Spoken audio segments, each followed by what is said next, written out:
Les diplômés sont invités à se joindre pour promouvoir le développement de l'Éthiopie.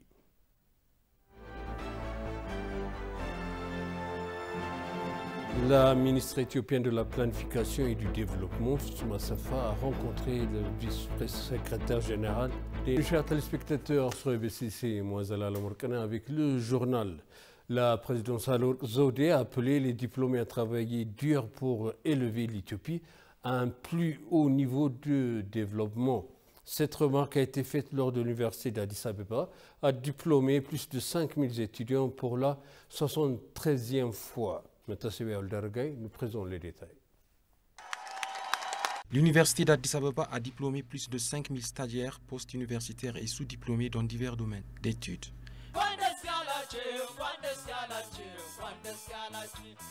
Les diplômés ont suivi leurs études dans des programmes réguliers d'extension d'été et à distance. Le président de l'université d'Addis Abeba, Tasawul Dahana, a révélé que l'université s'efforce de maintenir une éducation de qualité dans le pays. L'université travaille dur pour résoudre le problème de l'éducation de qualité dans le pays qui est observé depuis quelques années.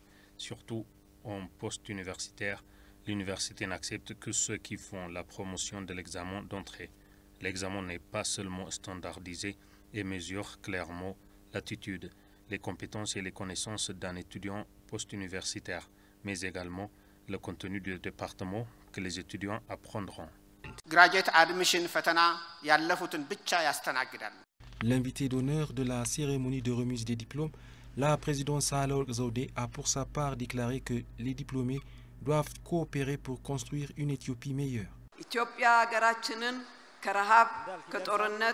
Nous devons éradiquer les Éthiopiens des conflits graves, de l'arriération et de la pauvreté. Le gouvernement a conçu divers projets. Tous les projets impliquent la construction de la bonne gouvernance, de la paix, du développement, de la démocratie et de la justice.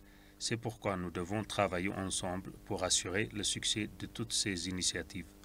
Nous devons comprendre nos peuples qui se trouvent dans des situations difficiles et nous devons également relever les défis de la tolérance et du dialogue. La présidente a en outre ajouté que le gouvernement créera un environnement propice à la création d'emplois pour les diplômés. Par ailleurs, l'université de Wolaïta Sodo a diplômé plus de 4000 étudiants pour le 40e cycle hier.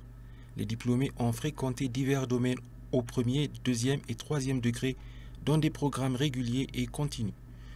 Sur un total de 4432 diplômés, 3083 sont des hommes et 1343 sont des femmes. Le président de l'université de Wolaïta Sodo, Takelet Haddesse, a déclaré que l'université s'efforçait de s'acquitter de sa responsabilité publique. Il a également ajouté que l'université a mené diverses études et les a présentées au peuple. De même, l'université d'Enjibara a diplômé 974 stagiaires pour la 3e fois hier. Le président de l'université Gardacho Worku a déclaré que l'université travaille principalement sur le développement des ressources humaines et le service communautaire.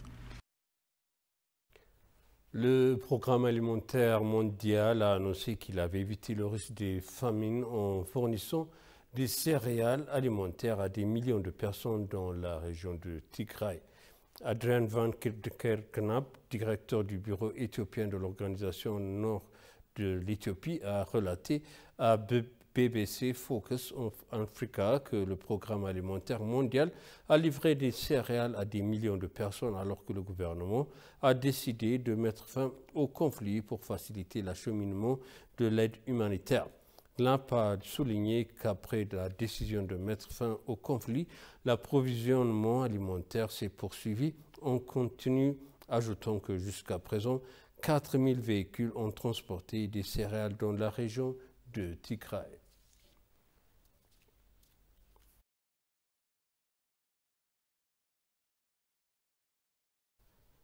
Le groupe de travail fédéral conjoint sur la sécurité et sur la sûreté ont émis un avertissement sévère selon lequel ceux qui recherchent la reconnaissance des problèmes régionaux doivent procéder uniquement par des moyens légaux et pacifiques.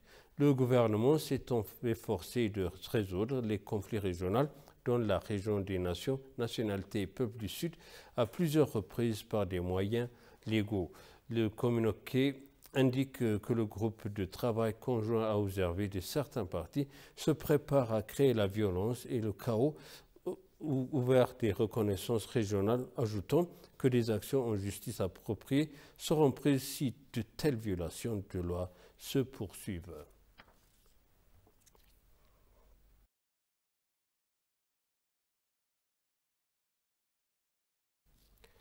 Le ministre éthiopien de la Planification et du Développement, Fitsum Assefa, a rencontré la vice-secrétaire générale des Nations Unies, Amin J. Mohamed, en marge du forum politique du haut niveau des Nations Unies à New York. Fitsum a informé la vice-secrétaire générale des activités entreprises par l'Éthiopie pour assurer une paix durable malgré les défis auxquels elle est confrontée à plus égards.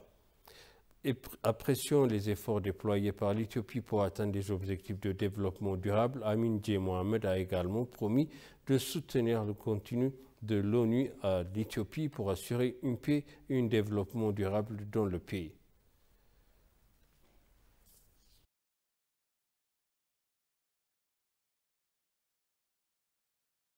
Et pour conclure, le journal Le Conseil et à la sécurité du Premier ministre, l'ambassadeur Redouane Hussein, a appelé les organisations de la diaspora à entrer en Éthiopie et de s'engager activement dans les affaires du pays. Le Conseil a fait cette remarque lors du lancement de la 22e conférence annuelle du Badr International Ethiopian Muslim Organization à Addis Abeba. S'exprimant à cette occasion, l'ambassadeur Redouane a déclaré que la conférence serait une bonne expérience pour exploiter le potentiel de l'Éthiopie dans la diaspora. Le ministre d'État aux Affaires étrangères, l'ambassadrice Burtukan Ayano, a appelé les organisations de la diaspora éthiopienne à travailler sur le monde à travers pour renforcer leurs liens comme Badr International.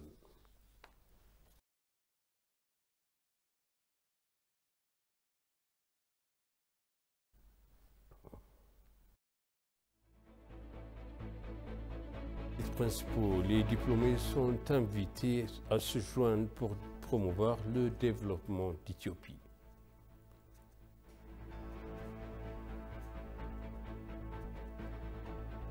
La ministre éthiopienne de la Planification et du Développement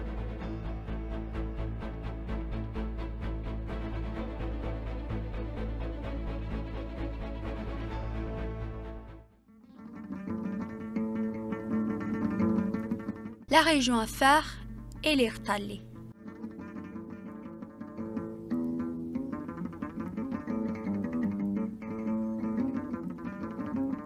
La région Afar est située à l'est de l'Éthiopie. Elle a une superficie de 86 707 km². Son actuel chef du Semera, qui a remplacé Asseïta en 2007, est en construction sur la route Reya-Awash à Assab.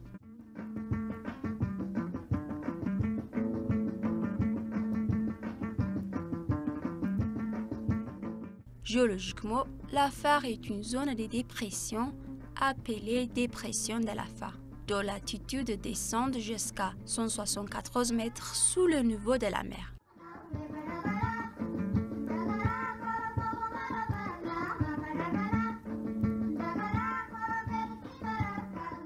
Dans cette zone, on retrouve des structures volcaniques telles que des lacs de lave, mais aussi de nombreuses failles. Faisant partie du système de Rift East Africa, c'est un bassin sédimentaire formé par la séparation des plaques continentales.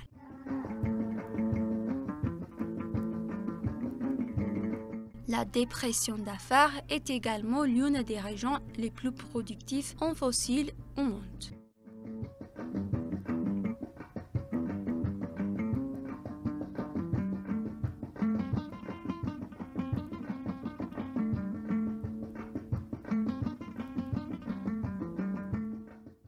L'Ertalé est un volcan bouclier d'Éthiopie situé dans le nord de la vallée du Grand Rift, plus précisément dans la dépression de l'Afar. Ertalé signifie montagne fumant en Afar.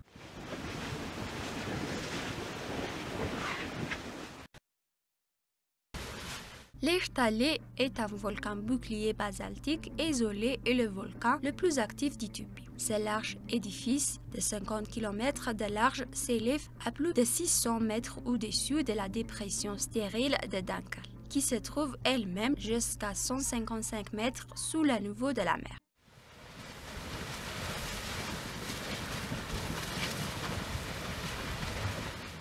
L'Ertalé, bien que peu élevé, 613 mètres de latitude, est très entendu 30 km de diamètre. Il fait partie d'un système volcanique comprenant du nord au sud le Gadalé, la Ludalafila, le Boralalé, l'Ertalé, la Heliogoub et la Lebagou qui s'étire sur 95 km de long et 42 km de large. Il se trouve aussi au sud de Dalol.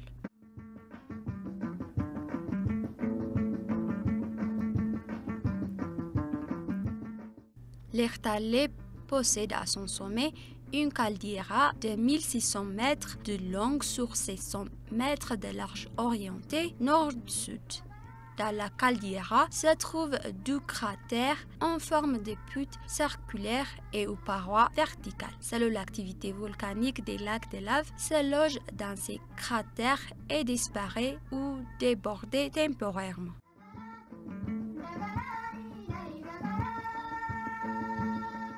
Situé dans une région désertique et peu facile d'accès, l'Ertalé n'est étudié des volcanologues que depuis à la fin des années 1960 et le début des années 1970, mais il a été observé par des Européens pour la première fois en 1841 et a été gravé en 1873.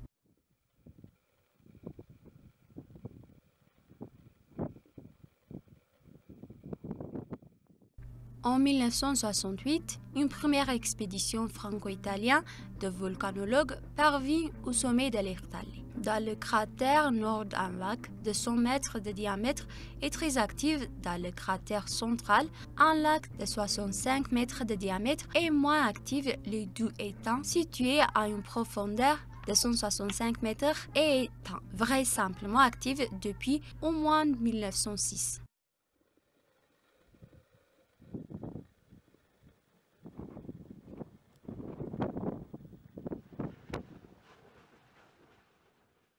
Le niveau des lacs n'a cessé de remonter.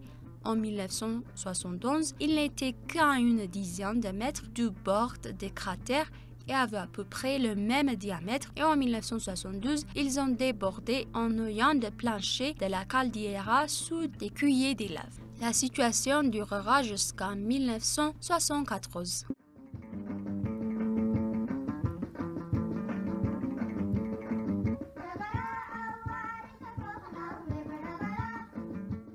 Aucune autre observation n'a été effectuée jusqu'en novembre 1992, hormis quelques survols aériens et observations satellites. Un éboulement des parois des cratères nord avait enfui le lac de lave sur une masse de débris.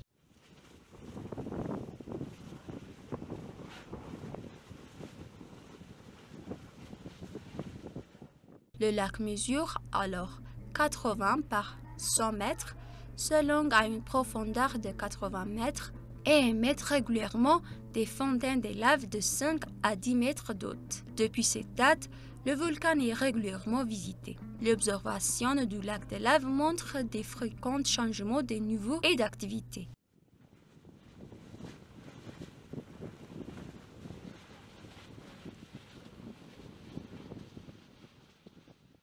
Les lacs de lave montrent une intense activité. Il se forme une croûte de lave refroidie, mais celle-ci était pressée par des fontaines de lave entretenues par des remontées régulières de gaz volcanique. De plus, des courants de convection existent dans la lave du lac, ce qui anime la croûte de mouvement. On peut alors observer en quelque sorte des zones d'extraction et de subduction miniatures telles que dans les dorsales et les fosses de subduction.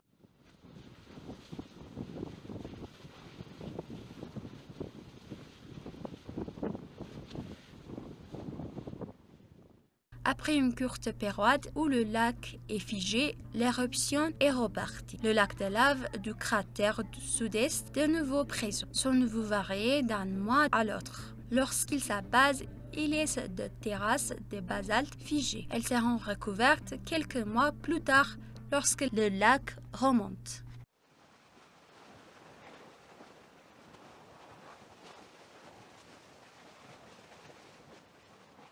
Début 2019, la lave est descendue à un niveau d'environ 100 mètres en-dessus de la caldeira et elle est le plus souvent masquée par une abondante fumée blanche émise par la cratère. En 2019 et 2020, de nombreuses phases d'anomalies thermiques ont été détectées.